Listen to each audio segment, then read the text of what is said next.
Just 80 seconds and watch what vaping for the first time triggers inside your body.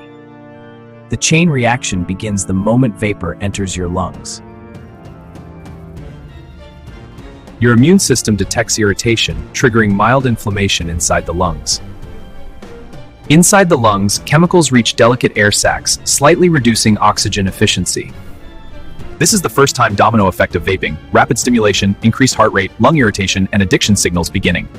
Nicotine enters your bloodstream within seconds, spreading rapidly through your body. Your heart rate increases, and blood vessels tighten, raising blood pressure. Nicotine reaches your brain fast, releasing dopamine, creating a short burst of pleasure and the potential for addiction. Your liver works to break down foreign chemicals, but not all effects are immediate or reversible.